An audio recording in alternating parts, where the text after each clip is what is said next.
Yo, yo, yo, welcome back to the Further Your Lifestyle podcast, conversations on lifestyle, passions, and hustles. My name's Chris Furlong, I am your host, and today I am once again super thrilled to introduce you to our latest guest, and that is Clara Kim. Now, I met Clara, actually it was only the last couple of months, basically scrolling through Instagram and on YouTube, and I stumbled upon her current journey that she's documenting, which is her business, Kira, and she's on this journey to document, share, what it's like to create a dream studio and a pet furniture business from bottom up. And it's a bit random, but it's actually super cool. And the reason why is because basically in this episode, we talk about how if you combine curiosity with talent, skills, and passion, and then bring in the elements of design, well, naturally you land in a sweet spot of being in your element. And that is Clara Kim. You know, she's a specialist in woodworking and wood sculpting, and she has this true intention to focus on building designs or building something that is interactive and functional. And she is obviously making that show very evidently as she's carving her dream studio together and her business, Kira. So in this episode, we dive into a lot of things. We talk about, the journey of finding your moment in which you realize this is what I want to do, and the elements we should all pay attention to, which navigate us, and how to leverage the skills and curiosity to bring our passions to life. So, however you like to listen, whether it is with a cup of coffee, cup of tea, if you are driving, however it is, get cozy. We are on YouTube, we are on Spotify, we're on Apple Podcasts, and all those great places. So get cozy and let's get into it. Welcome, Clara, to the Further Your Lifestyle podcast. How are you going today? I'm doing good. How are you, Chris? Yes, very well. And you're over in Chicago, so what? It's like 7 p.m. yesterday. Oh, is it yesterday too? Yep, it's yesterday. 7:30 p.m. 7:30 p.m. Yeah, nice. And it's, I always get confused with which season. So you guys are in, we're just coming out of winter, so you must be in summer. We're in summer right now. Nice. Kind of summer. Chicago summer is not that long. I always call it 100 days of summer here. So we're pretty much on the, I would say 70 day. Okay. But 100 days is, that's 3 months anyway, right? Yeah. Yeah, okay. Because that's not exactly a short summer. Like, is it? Yeah, no, it's for Australia. We tend to have, when we seem to be hot all the time. Anyway, less about the weather and let's talk about you. So you're doing a lot of amazing things and you are an amazing individual. And I think that's what really stuck out to me is your curiosity and of course all your woodwork and your sculpture. But let's hear about who you are and what you're all about in a bit of a nutshell, just so the audience can hear it from you and understand what you're all about. So real quick, me as a nutshell, like Chris mentioned, my name is Clara Kim. I'm born in Athens, Ohio, but I flew back to Korea at the age of seven, and I flew back to the States at 2012, so I think that's 21.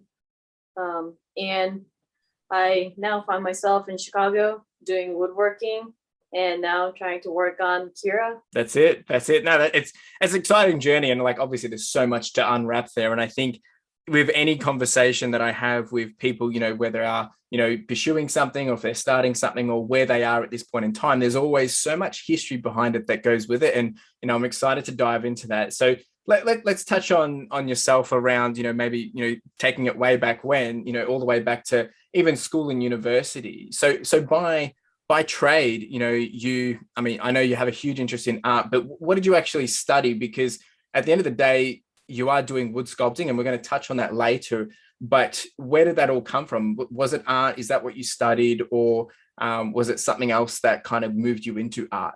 So for me, art, it was always embedded in my life as a childhood because my mom, she studied painting. So I always tell the story when people talk about, oh, how did you got into art? It's like, I always tell my mom, like in one day, my mom drew this character, a human figure crossing her arm. And I still remember me and my sister just like wowing with her drawing because it was so amazing. Like, oh, she just drew simple lines here and there and boom, we got a beautiful female with her arm crossed, so elegant. So I just started my interest in art as a child, and like more growing up, I knew I liked to make things with my hand. Like it really didn't matter at the time what it was. It could be baking, it could be just like, playing in the mud, just making things, making mud pies, and actually, and also I do have an associate degree in ceramics that I got back in Korea. But after graduation, I just I just had a moment of loss in what I really wanted to do because I do have a degree in ceramics. I know I can do well, but it just didn't felt right for me. So that's how I got to fly back out in the States to pursue study and um, going out from just ceramic, just expanding the material to sculpture. So that's how. So I came to Chicago to attend a school called SAIC, Okay. and what attracted me to go to that school is I didn't have to choose a major because I didn't want to choose a major because I Mm. didn't want to really know what I wanted to do. So that really attracted me, and I attended school, and I just got to dabble in different mediums as much as I could, like fiber, metal, wood, and like eventually I did found my most interest in wood, and that's how I got to work on it more, and now I'm here trying to make some awesome things out of wood. That's awesome. And it's very interesting because, you said, yeah, you have your primary background was originally in ceramics, which is very niche, right? And it's interesting that you then realized, it wasn't for you or you weren't feeling it. And then to be able to take on that opportunity to then study a bit broader in terms of, well, abroad and broader, but in terms of not necessarily knowing what you were going to focus on, but it removing that, that major focus point or a niche, and it gave you that chance to kind of dabble and play, which it's quite interesting because in the current day and age, a lot of people say if you're trying to build something or become well known in an area, they say you should niche down. But of course, it's very hard to niche down if you don't even know what your niche is. So it's interesting that you did that, and I always love hearing this because a lot of the time we don't know what we want, or we have this idea in our heads that, oh, okay, I want to do art, or I want to do ceramics, or I want to do whatever. But then when you actually go do it, you realize, oh, this isn't what I wanted to do. And then, it's all kind of like panic mode. But sometimes it can be a bit overwhelming to realize you've studied for a while and then having to make that change. So, I mean, how long, so you actually finished your degree in ceramics? That would have been like what, 2 or 3 years or? It was shorter. It was just 2 years, but Okay. it was mainly just focusing on techniques and more for making plates. It wasn't too much about making like putting thoughts into the work. It was more like skill. Let's Right. make it take. Yeah. So it was just I learned skills, but Yeah. not really like I what I can do with it. Right. Okay. But did you find that after doing, after finishing that and then realizing that's not what you wanted to do, like how long did it kind of take you to then realize, well, it's okay, you can go study again, you can think broader, or was it kind of like a bit of a freak out moment thinking you've just done 2 hours, I mean 2 years, and did you ever feel like that was a waste, or was it kind of like, no, this is just a next, stepping stone to what was next? It was actually a stepping stone. Yeah. I never freaked out on the fact that I didn't want it to do ceramics. Because after I graduated, I was actually getting ready to transfer to another college Right. or university. And during that time, that period was more um, tiring for myself because the way that you get ready for college in Korea is a little bit different from here. They're more focused on trying to create a product out of like a very limited hours. So like if you can't show your skill within that Right. hour, like that's all it. You don't get a second chance. Wow. So yeah, me being in the system for so long, I don't like to be stressed with time. Like the moment that I'm stressed and needing to finish like within a really cramped time, like I would rather like no. Yeah. This like how can you know one person's skill just with the limited hours? So that didn't make Yeah. sense. So that's how I got out here because like it's more based on what the potential of one person can show later on, like or during the process of learning. rather than what you have at the current moment. Yeah. So Yeah. that's why Yeah. dates.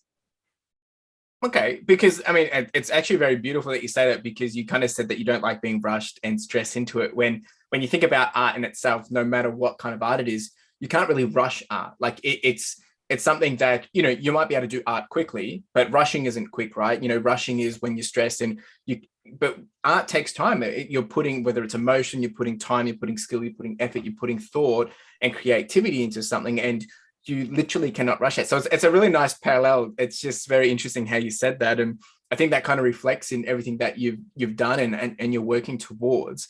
I just want to step back though. So you had mentioned about your, you know, your mum being a huge influence, you know, just, you know, where she kind of introduced you to art because of her drawings. So how else do you think that has then played into you, I guess, you know, going from ceramics to then exploring further and now actually landing into the world of woodworking or wood sculpting? The biggest influence coming from my mother is always, if it's not right at the moment, like figure it out something else.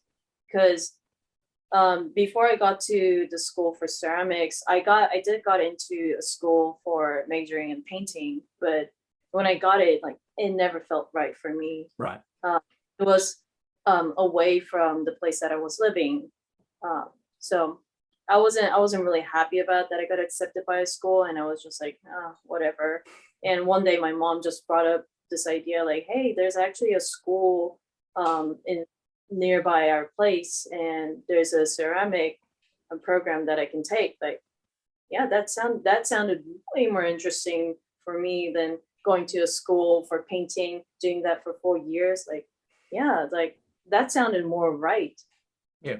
So I got into it, and I did have fun for the 2 years. I definitely love that I know how to um, throw a wheel, or being able to make something out of just like hand building. Yeah. But still, like now that I got a little bit of opening of what I can do in making with my hands, like what else can I do? And while I was getting ready for school back in Korea again, my mom also just thrown the opportunity, like, hey, why don't you actually just get out from here? Yeah. Not kicking me out of home, but just suggesting like, hey, why don't you like open up the opportunity? Because like it's something that's like, why not? Yeah. No, So that's a good point, right? Because sometimes, you know, we get so focused, you know, and it's good to be self-aware. And it sounds like you are very self-aware around things not feeling right. But then sometimes we get so focused or in the moment of what we're trying to achieve that sometimes we just do need someone else to kind of give that fresh perspective, or, you know, call it out or say it how it is, or say, have you thought about doing this? And it's a very funny, you know, thing. It's like, oh, well, why would I do that? It's kind of like, well, why not? Like, what's the worst that can happen, kind of thing. And it's really encouraging to hear, you know, that you did have that influence and inspiration and support from your mum. I mean, not everyone does get that, and not everyone gets the influence and encouragement, you know, at a young age to get to where they need to be. But I think it's great to be able to hear that, because sometimes we hear you've got the left and right sides around how parents want people to go in, be a nurse, be a doctor, you know, go do all this high-end job, which is fine. But then sometimes if they do want to pursue a dream or passions, or sometimes it is art, that it's not looked upon as like, well, how's that going to earn you money? So it's nice to hear that you did have that. I guess some people might call it an unfair advantage, but at the same time, you know, we do tread our own path. You could have then made the decision to not pursue that and not do that anyway. So it's interesting just to hear all this. And then aside from your mum, has there been any other kind of influence that has helped, you know, kind of mold you into taking that path of art and, you know, ceramics and then woodwork? Or is it kind of just been, as you've gone through, you've then developed more and more and just a more curiosity for it? I think for me, my mom was the person to open the door, and then once I got out the door, it was me being able to explore more, because I do have the support. Like, yes, like what you said, not every parent support like their child going through art, because Yeah. it does not make money, to be honest. There are some art field that does make money, like design art, but the what I was doing, it's not something that's guaranteed. Yet Yeah. my mom supported me. So like I'm just here jumping around, exploring what I can do. Um, so yeah, it's like the push from my mom was what was making me able to explore and have fun with it. Yeah. Okay. And which is, yeah, it's very interesting because, yeah, depending on the influence we get from others, it sometimes then does dictate the decisions we make. But I guess what I'm very curious to know is, so at what moment did you kind of think, and coming back to, how you mentioned that, art, you usually don't earn, it's not like you're going to be earning money straight away, but of course, different fields and whatnot, it can be quite lucrative. But at what point, knowing that and knowing it is a different field compared to the norm, um, when was the moment, or was there a moment when you realized, yeah, this is what I want to do, and you kind of clicked that, I want to go all in with the area of art and all the broadness that it comes with? Um, yeah, definitely that moment came at the very last year of my school. Like because up until I found because wood is now my main medium and what I'm enjoying and what I'm that is my biggest skill set. Before it was me dabbling all the mediums that I can. Yeah. Like how I got to find my medium was it was actually a class that was recommended by my friend who was kind of worshiping this instructor of the class, how amazing he is and how knowledge he is. So and it was a woodworking class, and I never took a more specific woodworking class. So hey, I never dabbled in wood. Why don't I go for this class? And in to be honest, the class itself was a huge failure because instead of me taking a beginner class, I took an intermediate class. Okay. I instead of learning the basics, I got to learn more really awesome skill sets that I wasn't ready for. But that kind of opened up my door of woodworking, and that was a spring semester. So right after it was over during summer, I was here, pretty much had a bunch of time. So I gave myself a summer project, making a loft bed because I really wanted a loft bed, never had one. So hey, I got all this time. Why don't I make one and try to teach myself? So that project took the entire summer, but at the end of it, I made it and I used it for the next 2 years. Yeah. And that just opened up my wood world. Yeah. Now that's so awesome because you saying that literally just defines when you can tell that moment, literally, because you've gone from, things that you were just learning, you've put the challenge on yourself to think, oh, I'm going to step it up, go into deep end and, go into that next level in learning. But then you've realized, okay, this is a bit tougher, but then you've gone and applied what you could more passionately, not as work, and, put it into practice, and then it's come to life. And even hearing you say that, you can see it's very evident, which is very exciting. And I love how it still ties back to like, well, why not? Why not give it a go, see what happens? And it's really cool because it really does mirror the whole element of art because, it always surprises me. And I know I'm kind of going off track. It's, when people can kind of sell art and all they did was they just threw something at a piece of paper and it stuck, right? And it's like, why did you do that? It's like, well, I was just experimenting. I mean, they might have a more, big reason or metaphorical reason, but a lot of the time it's like, well, they're just trying, they're just learning and experimenting. And that's exactly the same adventure you've kind of taken on, which is super, super cool, which kind of then, yeah, it jumps to the next part that I want to dive into is around then, navigating that whole ecosystem of art. And I know we've started to dabble on that, but you've obviously mentioned that, yeah, you landed into the woodwork space or wood as your material, and you've then started to develop those skills. You've talked about that passion project, and then finding the experience. So let's fast forward a little bit from after doing that. I mean, going for that passion project. I'm not sure when you started to then seek additional experience, but maybe we can touch on that. So did you then start to look for additional experience or jobs or side hustles or hobbies in the wood world while you were studying, or did that kind of come afterwards? Um, that will be something that came afterward. Um, Hmm.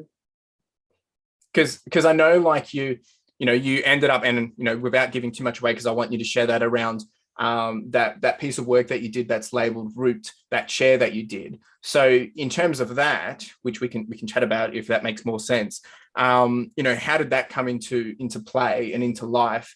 Because obviously there would have been a moment of building up to that, and then even having the, I guess, whether it's the rapport or someone saying, yeah, it makes sense that you come help do that with me, or was it you just kind of saying, hey, putting my hand up, why not? I'll give it a go. So yeah, that piece that I made, that I titled Root, that's actually my thesis piece. And Okay.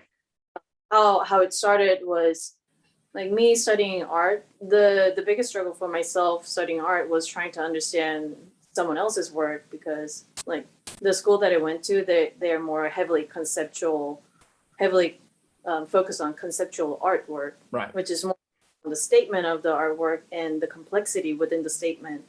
And I'm more of a person that I like to be wowed by what I see. But furthermore, from what I'm being wowed, I like to like be able to interact with the piece a little Yeah. bit. When you go to a museum, like how often do you see a piece that you can interact with? Very true. Very true. Yeah, it's very a rare experience that you can interact with a piece. So I always had that concept in the back of my head. Like I want, if I make work, I want it to be something that can people can interact with, either like being able to touch, or at least it has some other scent. Uh, so me like, and the very last, or 2 semester before I graduated, I also took a fundamental woodworking class. That's not true. Fundamental of furniture making class. Yeah. I was going to say you've kind of gone Like, back. what is that? Yeah, so it's a fundamental of furniture making class. So I also got to learn how to make an actual like functional piece out of wood. And me having so much interest in woodworking, I wanted to have two of those like collide, and being able to create a sculpture that is functional. Yeah. So um, the piece that I got to make, I called it a sculptural furniture, because it in a furniture form, it's a stool, Yeah. but it's also a sculpture. Yeah. So I made that in order to like kind of fulfill my interest and my want of creating artwork. Yeah. No, that's really cool. And I think this is a really key moment for the audience to understand, is because, when you're explaining that, in my head, I'm picturing a Venn diagram where you've kind of like got one bubble and another bubble, and then you've kind of merged them together. And in the middle is your sweet spot, or what people like to say is your, find your swing, or your area where you like to dabble in, and literally taking two interests of things that, whether it is curiosity, whether it is skill, and hearing that you took the initiative to go out and do that additional furniture learning, to then apply it to what you're already learning, and then bring them together, it creates a whole new world, right? And that in itself speaks passion and speaks curiosity. And I think this is what separates people from being able to, not saying that you can't be successful by not doing this, but it creates something different, something fresh, and makes you stick out, because no one else is necessarily doing it. Now, there's probably hundreds of people doing it in different sorts and different ways, but it's not something that is the norm. It's not something which is, you can just pick up and do. You've literally had to blend two things together, which is really, really exciting to hear, because that is like passion in itself. So really, really good kudos there for you. I love how you've been able to do that. So that was for your thesis then, right? And I know that it got quite a, and look, what I'll put the link in the descriptions for anyone that's listening, of course, to go check it out, because it's a magnificent piece. But that kind of got like featured, and like it was quite a big deal once you finished it, right? Yeah, so I would say my entire thesis, I call it a changing moment for myself, because one of my friend who worked at the gallery that actually my piece was featured, she worked there, and she just came to the thesis show, just hang around and take a couple photos. And when she showed my piece to her boss, he got really interested in what I made, because at the moment he was looking for a sculpture, but also furniture. Like, so there were a couple pieces in the show that had similar concept, or not similar concept, but kind of um, called his interests. Right. And so my piece got featured in his gallery, and I also got to work at the shop, um, the school wood shop, as a supervisor later Wow. after I graduated. So That it that's was, so cool. yeah, it was that year. I would call it a very interesting year and a lot of change. Yeah, it's really cool how, I mean, it all comes back to you and putting in the effort, putting in the hard work, and actually the dedication and passion, which then speaks volumes, right? Because what you've put into it is obviously a reflection, and why people look at it and think this is amazing, this is different, and why someone would want to have that featured, and then the opportunity that brings you to have, right? Being able to work with, you said it was with that school or whatnot, which is really cool to hear, because once again, we never know where these things are going to lead us to. If you'd asked yourself 3-4 years before you were going even to do woodwork, or even focus on that, or even going into the broader art area, you probably would never have imagined that.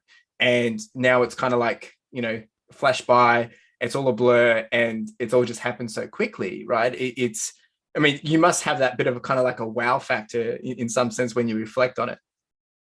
Totally. It's like, wow, that did everything happen? Like, is that true? Yeah.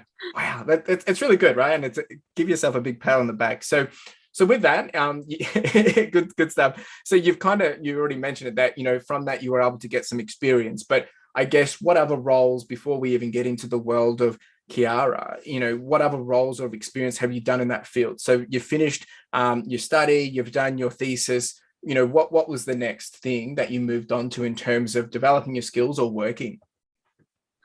So after graduation, I was working at the wood shop as a supervisor for 3.5 years.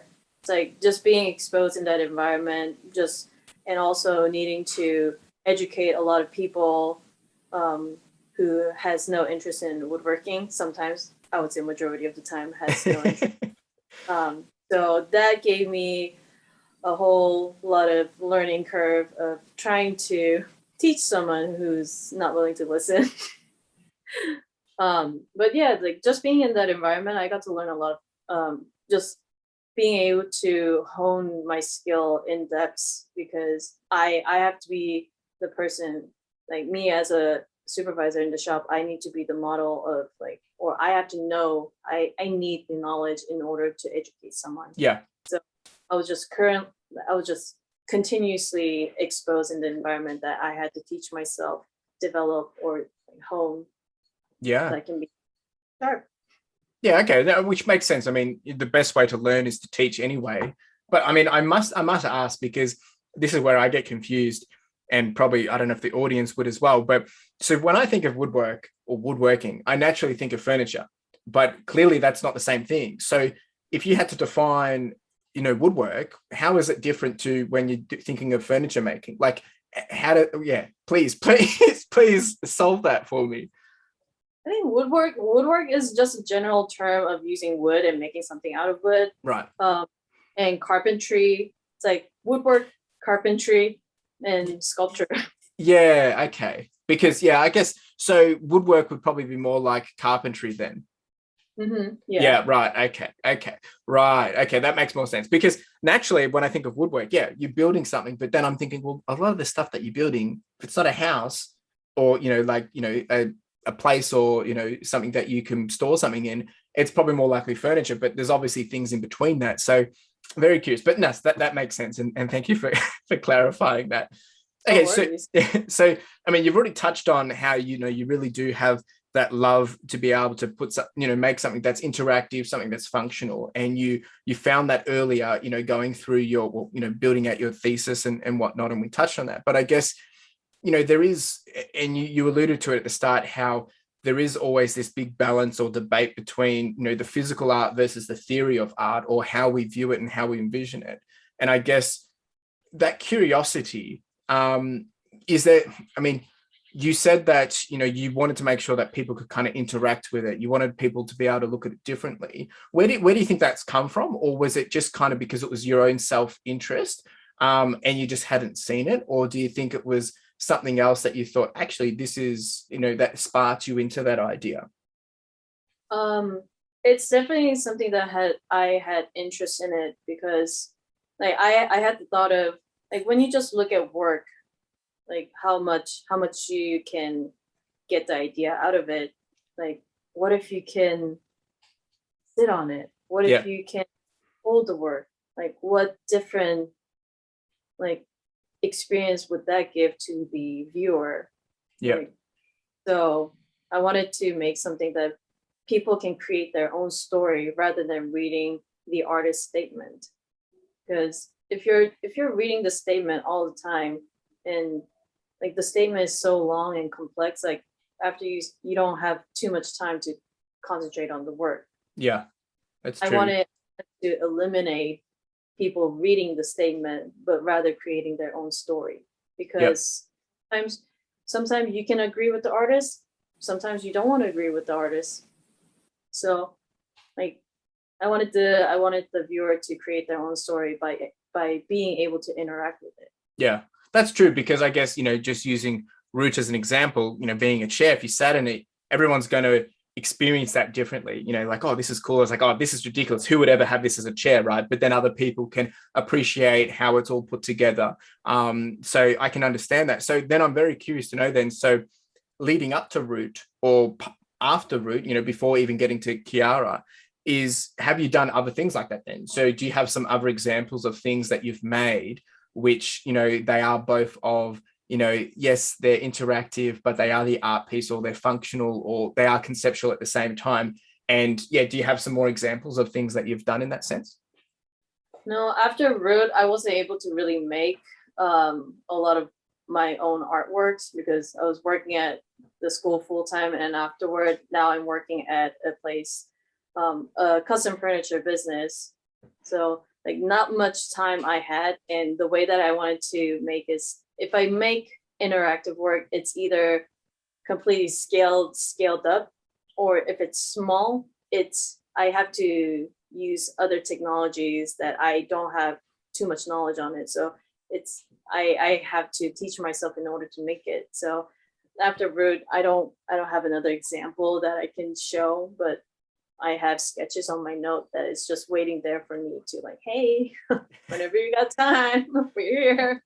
Well, which is fine because that's a good segue into Kiara, which I guess now that is exactly that, right? You've kind of now starting to put that into play in a whole different world, completely different. And I mean, obviously the audience is probably thinking, what is Kiara? What is Kiara? So we fast forward. Yes, you've been working for a while. You've established yourself with the skills, always learning still though, right? Which you've said very clearly, but obviously you've got the strong passion for wood and sculpting. And now you have this business that you're starting to bring to life and I guess sculpt together, called Kiara. So before we dive into that, can you pitch in short to the audience what is Kiara to help them understand what it is, what it's all about? So, Kira, Kira is a pet furniture business my boyfriend and I are working on as a team. And the concept of Kira is to make an artistic pet furniture that's functional for both humans or more for pets, but also for humans as well. Because like as a very quick example, if I search a cat scratching post, like the first one and a lot of people use is the square tower type. Yeah. So that is the biggest one and only design that I see a lot. So like what if the scratching post is something outside of the box, like instead of being a squared post, what if it's a triangle or a square or some other like unique design that you never seen, that when the cat is using it, it could be a scratching post, but when they're not using it, what if it's a sculpture that's in a place? Yeah. So that's the idea of Kira that we're building on right now. It's really cool because once again, I love how you're bringing things together and you're kind of just looking at it from a different perspective. But in short, it's kind of really simple. Like, it's like, oh, why didn't anyone else think about this? But you're exactly right. If you Google it, you're seeing that cliche generic tower, in different sizes and shapes and whatnot. But a lot of it is very consistently the same. And for you to kind of just come along and think, well, here, this is what I've done in the past. Here, this is what I love to do. And, obviously there's a bit more context of, why for pet furniture, which we'll touch on in a minute. But then you're literally just going in there with a fresh mindset, out of the box thinking, and then just bringing it to life. And what I think is so cool is just doing that, like in itself, because no, not anyone can just jump into this. Anyone can have that idea, but you have the special set of skills, you've got the timing right, and now you're able to go and apply it. But it's really just cool that you can literally just think of that and then make it happen. Because a lot of the time people have ideas, but they think, oh, but I don't have the skills, or I'm not technology advanced. I don't know how to code, or I don't know how to draw. I don't know how to create. And a lot of the time then they get frustrated because they're not able to then do what they want to be able to create. Where I'm not saying this is easy for you either, but I know that, to be able to then think of those ideas, and obviously you've got your boyfriend supporting you with that, but to then make it come to life and start to come to life, it must be, once again, one of those wow moments of kind of like, whoa, this is crazy. Yeah, it's like actually how Kira started it's an idea that was brought up during the pandemic, like when everyone's locked down and had to work from home. Like there was just one day my boyfriend, he came up to me like, hey, why don't you work on a pet furniture business? Like at the moment, as much it did really sounded appealing, but at the same time, it was a little bit overwhelming for me because I know in the future I do want to own my own business, but just at the moment I didn't have the tool. Yeah. So it was like kind of a hesitation, and probably later, and that's how the conversation ended. But like a few weeks later, he came back and saying, "Hey, why don't we start a pet furniture business?" Because to mention a little bit of my boyfriend, he has a lot of experience in business, and I like hearing all the stories from him and his parents and sibling. Like I have full trust that he could navigate and help me out, or help each other out, and him trusting that I can develop and create products, and us together. I thought, hey, we can create something really dope. Yeah. So yeah, that's how it started. So like the second time he came back to me, that was the wow moment. Like, that sounds right. Yeah. It's, once again, I love how there's like this little string all between this whole episode of it, once again coming back to those two Venn diagrams back together, where you've got what you're passionate about, what you're good at, and now it's what he's good at. You're putting them together and you get that little sweet spot in between. And I think sometimes that's what it really comes down to is, we have things come at us and we think it's too scary, or we make excuses, or that's not for me. And we don't think about, or how could we make it work, but we think, oh, why it wouldn't work.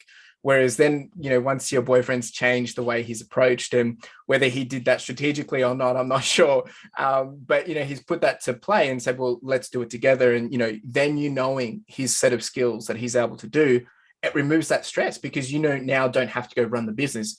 You just get to play and create and build and be in your element, right? Which that's the thing that you would want to be doing, because once you start having to get about, worried about all that other stuff, it becomes stressful, and clearly that's not what you want to be focusing on. So it's, once again, it's really cool to hear how that blossoms. So, okay, so you've said, yes, let's do this. So, and this is obviously all in the last year, right? So what happened from there? Like, how did you kind of kick off, and was it more of let's just even see if there's anything worth dabbling in, or was it kind of like, let's just do this? It was, let's do this. After we talked about a little bit of like, let's start this business, we went ahead and bought a domain, and then once we bought a domain, like, we're really doing this. That's good. I like it. He's like making sure that the pressure's on, but not too much. Yeah, it's like a nice, good carrot and a little whip, Yeah.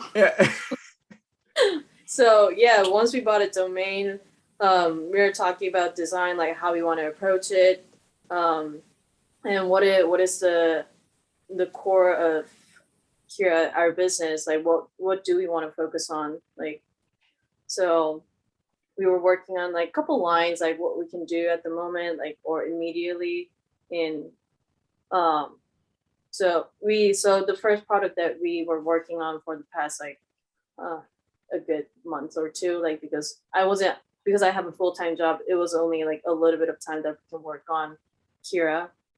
But the first product that we were working on is a cat scratching pose, the example that I gave earlier. Yeah. Yeah, so while we were working on the prototype, we were also wanted to share our like journey, because like often like a lot of business, like they do show their journey like once they got established a little bit. You know, it's I don't see often a lot of business like sharing their journey, like how they're going through like their struggle and how they're growing. So like the also another important part of what we wanted to put out with Kira was like the transparency of Yeah. our journey. And also we're also making a lot of video on YouTube and also IG. We're being active on it because we also wanted to build up connection with people. We wanted to be human before a client and a business, like, hey, you buy my stuff, I make stuff for you. So we wanted to have that relationship with people. Yeah. It's look, I mean, for anyone that doesn't know, that this is actually how I found Clara, and why we're doing this episode is because I think I don't know, I randomly found you on YouTube, or if it was on Instagram, and you were creating or documenting, right? And I was just very curious about it. I don't have any cats, you know. I've had no interest in really woodwork, but I was very curious to just seeing the process and the documentation of starting from nothing and building up. And you know, I think you're must be about 8-10 episodes in now, somewhere around there, I think. And you know, seeing you, and I love how you on Instagram you share about some of the problems that you're dealing with, and then I know that that's going to be coming up in the episode on YouTube of how you're going to get through it, work through it. And it's a fun journey because people are coming along for the ride, and even though we know nothing about it, we can all of a sudden start to become invested and think, oh, how are they going to solve this? Or we had no idea this is the effort that's required. But at the same time, it's a huge, awesome way to market and, you know, demonstrate what you're putting into the products that you're creating for potential clients and potential buyers. So I think it's a brilliant way to do it. And coming back to your point, how you said that you don't see a lot of businesses doing this, and I think that's very true. And I mean, there's a lot of people doing it now in the modern day, but you think about, you know, in the last 10 years, it's not very found. A lot of the time we're seeing people that have already hit that 10-year success point, and they say, you need to go put in the hard work. You need to go do all these things. But you're like, well, how? Who's done it? Where can we see it? Whereas now, because we have a lot of the access to, you know, obviously whether it's recording or filming or whatever, we can see these things. And I think it's so important to be able to share that journey, because once again, starting from zero, it helps people see that anything is possible if you put the work to it, right? And what I love is you are not just showing a highlight reel, you are showing the ups and downs, the struggles and whatnot. And I think that's what's so beautiful about it, is that it's done in a really unique way. And I don't want to oversell it or anything like that. So people go check it out. That is, you know, all the details are in the description and in the show notes. But I think that's a really important way of how you're able to build, because once again, you're building a new skill for yourself while you're building your skills in your business. And you must find it, I mean, I know you enjoy it, but it must be a bit of a fun process. But when was that your idea, or was that your boyfriend's idea to kind of document it and share it? Or was it both? No, that was definitely my boyfriend's idea, because he also has experience in videography. So he wanted to record the process in a way of him also trying to cheer me up and showing like what I'm doing is like super awesome and I want to show it. Yeah. Yeah. No, it's true. And that's very evident, because, you know, I love how he does capture everything you're doing, because we can literally see you thinking, or we can see how you're processing the, you know, how you're trying to problem solve.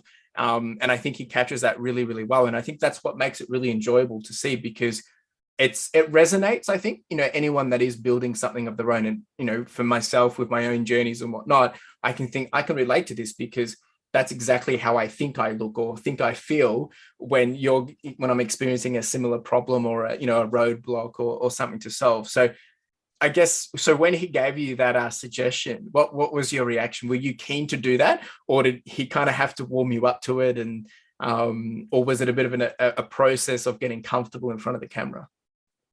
Um, I think the most awkward moment for me being in front of the camera is when I need to talk. So, but if it's him recording me, because I'm also in my own zone of trying to make, we still do have to communicate of what my next process is gonna be, because he's not used to the process of Yeah. making and everything. So he needs a little bit heads up, like, hey, this is what I need to know in order to get things recorded. Yeah. But I don't think I was ever feeling like really awkward. Probably I might have been like slightly awkward like here and there, but my boyfriend will like let me know like, hey, you're being a little bit awkward.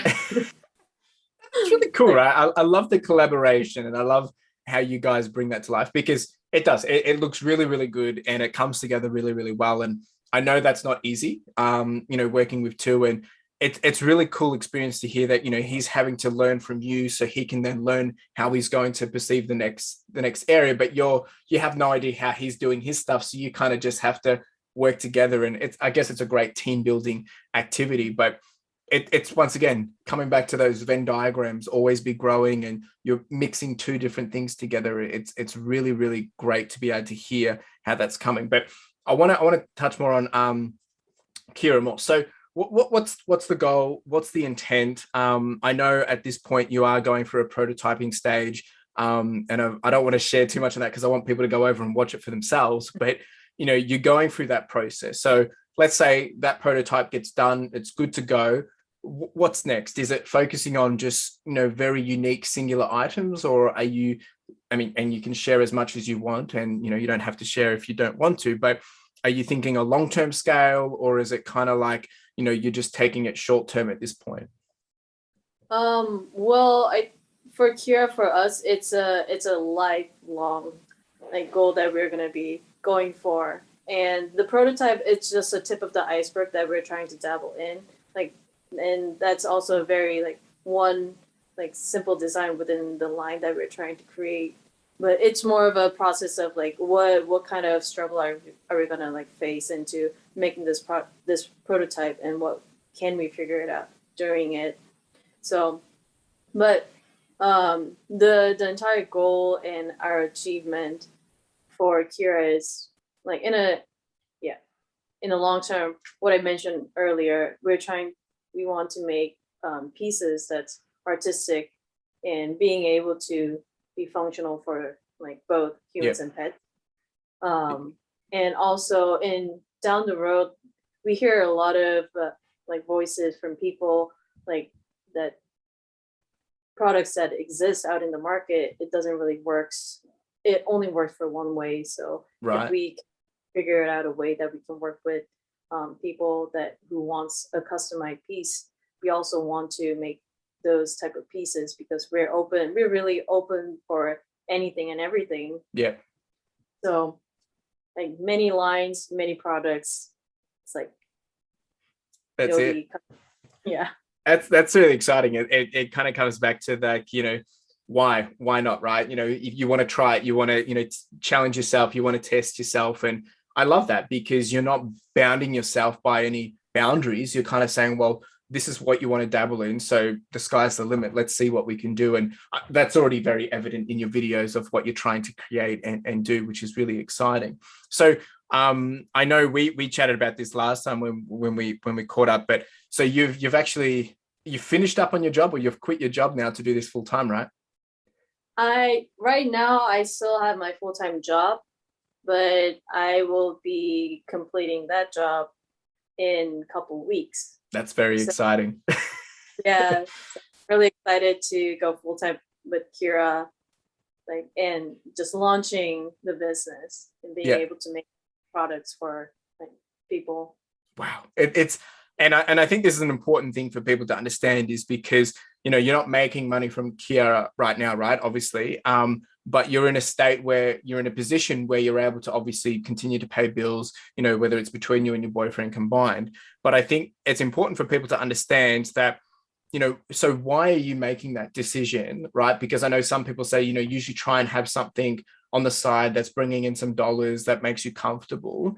So why are you deciding to go all in rather than, kind of, juggling it for a period, and then jump in maybe when you're earning money from it? What made you make that decision? So that decision that we were able to make was because we already, it's like right now it's our side hustle, so we're not actually making money out of it, but we got to like do all the trials and errors like by making that prototype. And once I quit my job and go full time with Kira, I know that we have a solid piece that we can immediately start working with. And in a way that we also built up a connection with people who would be interested in our piece, and we could also work around with people out there. Yeah. There's actually a community that we got to connect with. It's Cats Travels on Boat. It's a community that people who just travels around on boat, they have cats. Okay. And So random. yeah, it sounds super random, but it's also super cute. There's like so many photos that I see on my Facebook page now, like just cats on the boat, just chilling on the boat. Like, but there was one person, because there's no furniture out there to put it in such a like minimized placement, that they were talking about whether we do customized piece, because they wanted to make a cat tree around the main post. Yep. And that sounded so interesting for us, and it was almost like, oh, something challenging. And make this, it's gonna be all different by one boat to another boat. Yeah. It's never gonna be a way to like make a standard piece, but I don't care. Like we can make everything all unique and different, so the people who actually get the product can feel like, oh, this is mine. Yeah. Like this is made specifically for us. And like I'm super thrilled about that idea. Yeah, that's super exciting because, and once again, I can see it in your face, right? Just the passionate excitement and the curiosity, because, and it answers the question really well, because, going all in, there's a little bit of a risk because obviously, you're not earning the money, but you have been dabbling in the hustle. You've been, working on the studio, getting all that ready, but you've definitely, you are taking that risk, but the bet is on yourself, right? And that this is your passion, that this is the stuff that you wake up and want to do and think about all the time. So, the worst thing that can happen is it's just going to take longer than you plan. But it's not like, I think it would be very hard for you to fail in this area because, well, obviously only fail if you give up. But what I'm saying is, like, you're betting against yourself, but you've got this long history of everything that you've been able to do really, really, really well. You've got the backing of your boyfriend with all his skills. It's kind of like, what have you got to lose, right? And it comes back to, why not give it a go? And it's really, really exciting to hear just how you've explained around that, that scenario around, custom piece for a boat and how it would be different for everyone, because it would be, right? And you to be able to say that's it's not even a niche, right? It's going to be unique, and you to be able to just take that opportunity just off the cuff. A lot of people probably think, nah, it's too much or it's too hard, but you having that background of art and curiosity, and then applying to make it interactive and make it functional, it all comes into play of that and enables you to make that even come to life. So it's really cool how it's all just kind of, fed in together. Yeah. It's like, it's definitely a little bit of scare maybe there, but not to the point that makes me stop. Like, hey, I would rather just go full on this. Like if I don't make money for a little bit, that's okay. Yeah. That's my risk that I'm taking.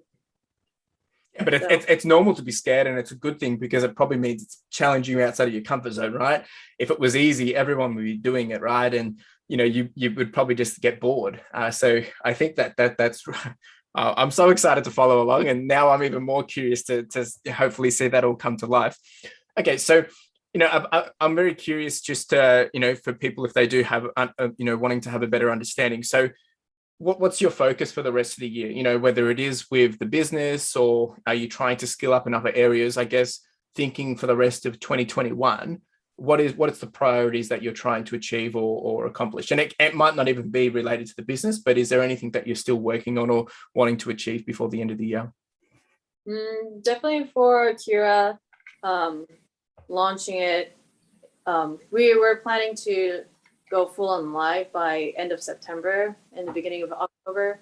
So that's my most immediate goal for the year. And besides that, keeping my health, like, because if you're not healthy, you can't. It's like it's just a little bit more harder to do Yeah. something else. Keeping up with my health, and I was just talking about this with my boyfriend. Like, what about waking up in the morning? Like, I kind of gave up on that. You're gonna be the main person to wake up in the morning, but once I'm up, I have my day going, so I'll put that for you. You're not a morning person? If I wake up, I can be a morning person. It's just a waking up part. I can sleep through everything. Wow. Wow. But are you a night owl? Like, do you like to work at night though? I actually like to work. Yeah, I like to work late at night, but I also do like to wake up early in the morning Yeah. if I Okay. can. Okay. It's a condition morning person. Yeah, okay. That's funny. And it's a good segue to and thanks for answering what your priorities for the rest of the year. But it's a great segue into the segment of rapid fire questions, right? And I love this because it's a chance to learn a bit more about you and outside of the topic that we've been dabbling in. So the first one that I would love, and keep it short and sweet, but if there is value points you want to add in, by all means we can dive into it. But the first one is favorite place to travel. Ooh, favorite place, Hawaii. Oh, And nice. I will be going there soon for the first time. Wait, how is it your favorite place to travel if you've never been there? In my head. Okay, fair enough. I hope your expectations meet reality. I hope so too. Wow. Okay, three things you love to do in your free time outside of the woodworking and all that. I like to walk around the city. Actually, my boyfriend and I walk always in the morning, whether it's short or long. So that's my first one. And uh, during the summertime, I do like to go outside and get some tan. And third one, if we have time, also hiking. Yeah. Nice, nice. Yeah, I think I saw a picture on your Instagram of you guys out on a hike. I love the hiking as well. It's because you just get out, feel the fresh air, and usually by the end of the hike, you get to some amazing lookout or location, which makes it all so worth it. So no, that's great to hear.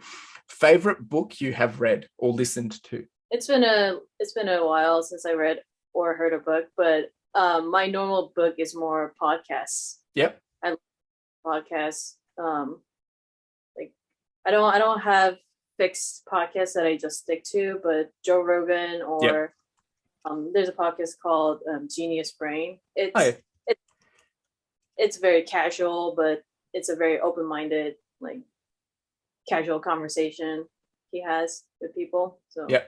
No, it's interesting how much Joe Rogan has kind of taken off in the last two couple of years, and how much curiosity that brings for people because his conversations are long, right, and they are so bizarre, so random, and bringing so much uniqueness across different people. So that makes sense, and I always love to hear what people are listening and taking in. Do you have any other side hustles, or maybe in the past? Well, currently Kira is my side hustle, and yeah. And before, probably working on commission pieces. Yeah. It's like okay. Yep. And how this could be deeper, it might be very simple for you. How would you define success? Oh, success for me is being able to be happy when I go to work. Like being happy that I'm like what I'm working is what makes me happy. And also having the flexibility to travel wherever I want to go because I do love travel. Nice. It's a good answer. There's no right or wrong answer. It's just I love hearing the differences. You win $10,000. What do you do with it? I'll probably just put it in my saving account.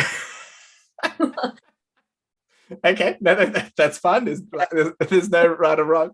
It's always interesting. I've had people that have dived this down, broken it up into 2000s, and divided it up into 5 different areas. Where some people are like they'll go buy this, whereas that's straight to the savings. Nice. That's cool. It's good. Favorite food? Favorite food? I love Thai food.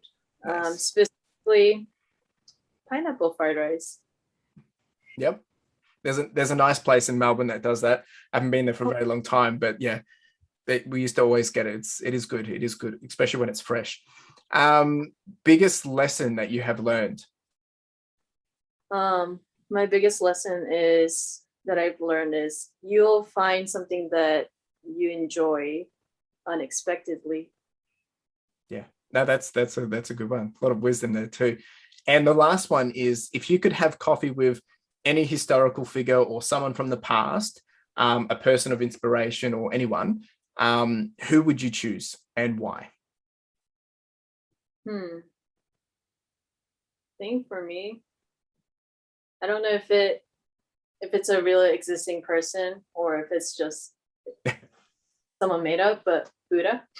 Okay. And why? Probably just being able to learn, or like being able to be in that, like, I understand everything. Like, Yeah, no, that's fair enough.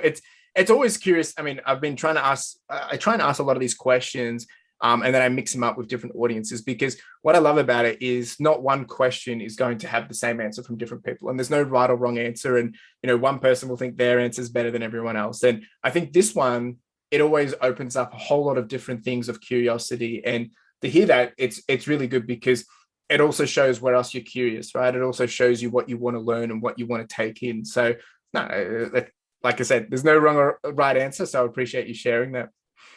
Well, there you go. It's been an awesome episode. I've really appreciated you jumping on and taking the time and sharing so much about yourself, your journey, and what's to come. And I'm very excited to continue to follow along and see all the amazing things to come. And I think the key takeaway has been really around how everything you've kind of done in different ways or another has kind of led into where you are going now and what you're doing now, and how you've been able to apply the different worlds or ecosystems together and then make a whole new opportunity and bring that to life. And it's sometimes it can be very easy to make, we talk about this and it makes it sound very easy, but a lot of the time it is staring us in the front of our faces, right? And I think it's great to hear it from yourself, how you've got experience, you've done all these things, but now you're really just starting, like you're really just getting into a whole new thing. And it's exciting to see where that's going to go.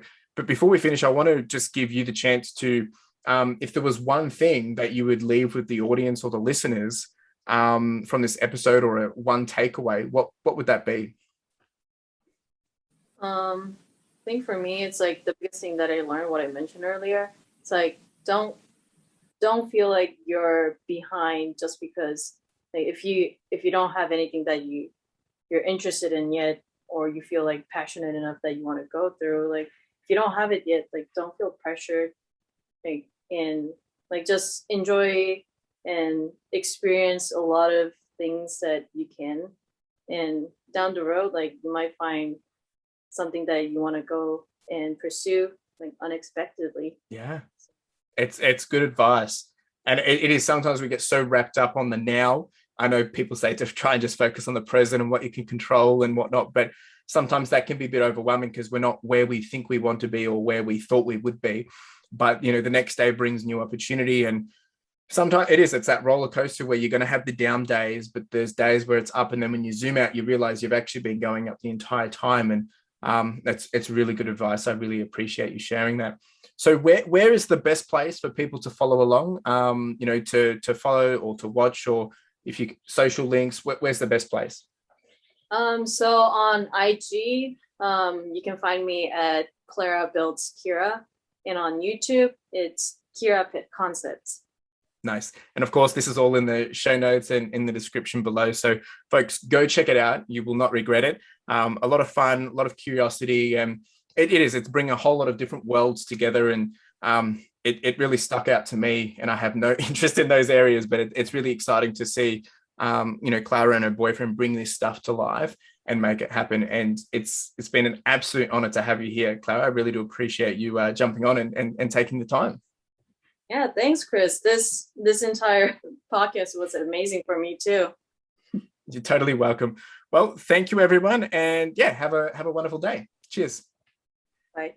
So there you go, guys. What an awesome episode. And how cool is Clara? I am so amazed and just so excited to also continue to follow her journey. But, what she's done to date already and how she's kind of, I guess, carved her way into where she is at the moment. And I think that's the important and main takeaway from this episode is that everything she has done has funneled her down closer and closer to where she needs to be in order to take the next step closer to her dreams and her goals and her passions. And I think it's really important that we understand that even her words of advice before finishing up is, we're not always going to know where we're going or have everything figured out on a day-to-day basis. And I think that's really key is because as you continue to progress, as you continue to push forward with some sense of North Star in mind, things will start to happen, things will start to change as you progress in that direction. And she has clearly said it here, she's jumped around studying different things, whether it was with the ceramics and then a broader art perspective. And then she's also then started to niche down into the woodwork world or into wood. And here we are, a few years later, she's building her own business. She's embarking on an awesome journey and she's making the most of it. She's documenting it, she's sharing it, and it's an exciting journey to be part of. So I really, really enjoyed this episode, and I think I'm also super excited to be able to see where Clara's going to go and build out Kira and all that exciting jazz. So, of course, I do encourage you to go reach out to her, go jump over to her socials, go have a look and see what she's doing. If you haven't seen her YouTube and see the documentation that they're doing in creating the business, the studio, and Kira, well, jump on over there because you will not regret it. I really hope you've enjoyed this episode. There was a lot here which I think is super important for us to take away. Sometimes we ask ourselves, why should we do this? And sometimes the answer can be, why not? Give it a go, see what you can do, and what's the worst that can happen. My name's Chris Furlong. I am your host, and it's been an absolute pleasure to be able to bridge this conversation between you and Clara, and I hope you've taken something away from it. So, you have a wonderful day. Cheers. Now, if you didn't know, we do have the podcast merch, and this is with a key focus of enamel pins. Now, if you haven't checked these out, make sure you do, because the intent of these are really just to be a small token and a reminder for you to charge on, to push on, and to further your lifestyle. Whether it is a gift for someone else to encourage them or maybe to inspire them, or maybe it's a way to motivate yourself, or you can simply just make a purchase to simply support the podcast, which would be greatly appreciated. We do also have some sweaters and some long tees, so make sure you check it out. Link in the description and in the show notes. Really do appreciate it. Cheers.